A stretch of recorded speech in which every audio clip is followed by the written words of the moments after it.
What is going on? Kelly Hoover here. So excited to share a little bit about what is on my heart this evening. You saw that I titled this Rest, R-E-S-T, Releasing Every Sabotaging Thought. This is going to be coming from my heart, but also coming from a devotion that I spent some time reading this morning and really marinating about it. And I think that this applies to so many people. So the first thing I want to ask you is, what do you do to relax? Drop below, share in the comments what you do to relax. And I'm super curious what your thoughts are and what you individually do to relax. So I have some notes here because I really have been thinking about what I wanted to share with you on this topic, because I know for myself, I think I'm doing a really good job when I'm relaxing, okay? And some of those things that I relax would be go on vacation, have a girls' night, have a family night, watch a movie, lay on the couch, maybe sleep in, get a little bit more rest, right? I really try to take very good care of my mind, my body, and my heart. And so I'm resting. I'm resting well. And why this hit me like a ton of bricks after I read the devotion this morning, and I'll be sharing it. I'll share the devotion in the comments of this video. But I want to know what you do to relax, because that's the immediate thing I think of is those things that I am detaching myself from social media, from interacting, from people, and I'm really able to relax. But here is the one thing that hit me. I'm going to actually read you the line that hit me like a ton of bricks. It is our thoughts that hijack our peace and pollute our minds with worry. So when I started interpreting that, if you are someone who takes vacations, relaxes on the couch, recharges your batteries on the weekend, maybe you hang out with friends, whatever it is that you do to rest and to relax, are you truly relaxing your mind and your thoughts? The thoughts that self-sabotage you throughout the week, the thoughts that hold you back from your goals, the thoughts that hold you back in the place that you feel like you can never, ever, ever move forward. And I'm going to say that most of us, we relax our bodies, right? We relax our bodies, but we don't always relax. Like, we may relax our bodies and our mind, but we don't relax our thoughts. We don't. So I'm going to tell you again what rest is: releasing every sabotaging thought. And it is truly our thoughts that sabotage, that hijack everything, that deliver worry and mind to our bodies. So I wrote down a few notes that I wanted to share with you. And let me know if you're guilty of this, because I know I really, really am. And here's the thing. I wholeheartedly believe in self-care. I believe in emotionally taking care of ourselves, physically resting our body. But one of the things after reading this is I am definitely, hi Tina, going to begin to rest with my thoughts, with my self-sabotaging thoughts, because we have so many thoughts. We have over 50,000 thoughts in our minds every day, and most of us have around 75 to 80% of those are negative. Think about that. Think about what I just said. 50,000 thoughts, 75 to 80% of those are negative thoughts. How many of those are self-sabotaging to you right now? To why you aren't reaching a goal, to why you aren't losing weight, to why you can't get that relationship where you want it to be, to why you cannot have confidence and feel good about yourself. Am I hitting it home for anyone? Here's the thing. You cannot defeat those talks, those thoughts in your head. You cannot defeat them if you don't realize they're in the driver's seat. If you do not realize that they are actually driving your mind, those self-sabotaging thoughts, how can you ever take care of them? So what I mean is, if you're not self-aware of something that you're doing that is actually driving your thought pattern, how can you ever change it? I'm going to challenge you. I'm challenging myself. I would love for you to be accountable with me and challenge you this week to start thinking and becoming self-aware of what those sabotaging thoughts that you have about you. This isn't about anybody else that lives in your house, anybody you work with, anyone else. It's about you and the thoughts that you have about you and what's holding you back from all those things that you're being held back from.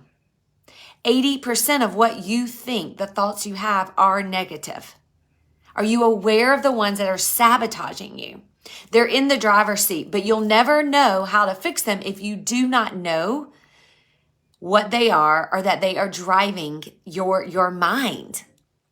All right, so here's the thing. One of the things that I thought about for myself as I was really reflecting, like, okay, I'm actually pretty aware of some of my self-sabotaging thoughts. I'm a really great self-sabotager. Anyone else? Anyone else self-sabotage themselves? I do. I unfortunately, over the last few years, have become, I don't know if I'm just more aware of the self-sabotaging or I do it more. I don't actually know the answer to that. But I do self-sabotage myself a lot. And so that is one of the things that I am aware of. This week, I'm going to challenge myself to become aware of at least one thing that I can impact. All right. I want to know if you're with me. I think a lot of you guys are. Okay, you're saying yes, you too. Okay, so good. We're in this together. So some of the notes that I took is that as we can release the need for perfection. All right. You don't need to be perfect. You don't need to be good. You don't need to be great. You just need to do it. Okay. You don't have to be perfect. For me, I don't need to be perfect at my workouts. I don't need to be perfect at the food that I eat. I don't need to be the perfect mom. I just need to put the effort in. I need to show up and be the best that I can be in that day. What is it for you? Okay. You don't have to be perfect. You don't have to constantly creation and hustle and bustle. But we do truly have to begin to find that rhythm, that productive rhythm for ourselves. That place where we can take the self-sabotaging out and reward ourselves and give ourselves a pat on the back for showing up. And showing up in a positive manner and not walking away and not self-sabotaging, to find that place where you can release every sabotaging thought in your mind and become better. Become better, because here's the thing. If you truly can operate and you can be blessed at where you are actually thinking in your thoughts, you can just overcome so many things. So I started this out with asking you, what do you do to relax? And a lot of us will relax on the couch, we'll relax with our friends, we'll relax with going out to dinner, taking vacations, taking time off. But is that relaxing your thoughts? And what are your self-sabotaging? So here's the thing. I'm going to ask you this question, and I want you to think about this week, and I think this will help you uncover what you're self-sabotaging yourself about. What are the thoughts that you're creating anxiety as opposed to a peaceful flow? So what are the things that are creating anxiety for you in your life versus creating a peaceful flow? If it's creating anxiety for you, then you should be aware that it is in the driver's seat and you are self-sabotaging something within that.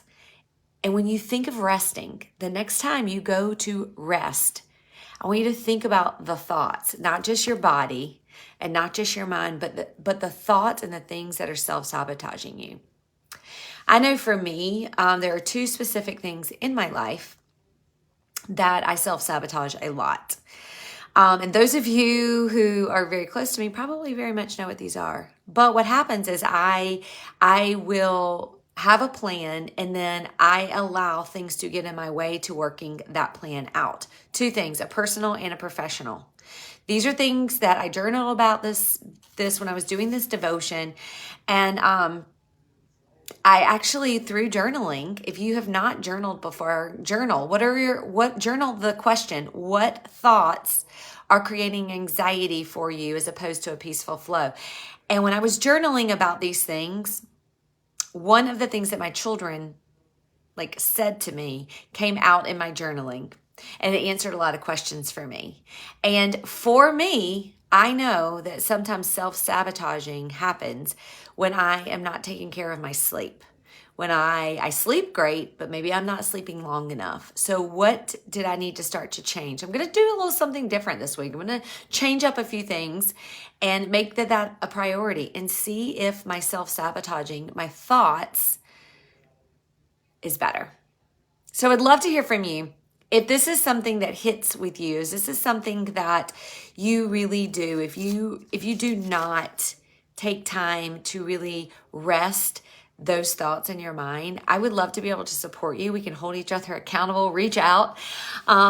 And just we really want to have a rhythm of grace. We want to be able to not self-sabotage. We want to be able to rest not only our body, but rest your thoughts and the things that you are creating negativity in your life. And oh yes, Brandy, procrastination. Oh man, procrastination is one of the biggest self-sabotaging things that I think we probably all have in common. All of us. Brandy, I do the same. I'm a procrastinator, a big time. And you know, one of the things that is a big time for procrastination, if you have children that are the age that they're, you know, sort of operating independently, do they procrastinate? I know I've passed my procrastination on to one of my children, and I've realized it. And so I'm trying to correct it so she doesn't grow up to be a procrastinator like me. So, Brandy, I'm so glad you brought that up because it's so true. Tina and Lori, I'm so glad that this helped you guys go into this week with the challenge of learning what your self-sabotage is and just becoming aware of it. I think it will really help you. And, well, here's the thing, Brandy, if you have passed it on to your kids, you can change it. I have realized it as well, and I talk very open with my daughter about that. So we should have a conversation. I can give you some tips of what we're changing in her life to make it where she doesn't grow up like that. Because I know, and this is how I've justified it, Brandy. I'm very good under pressure. So I procrastinate because I know I can function under pressure, which is really not a great way to be because it is end up self-sabotaging because you end up not doing your best. So I hope you guys have a great night and make it a great night for others and put a smile on your face because you can show up and you can absolutely be your best. Take control of those thoughts. Remember, you can shift those 80% of your negative thoughts into positive ones when you're self-aware. All right, y'all have a good Sunday.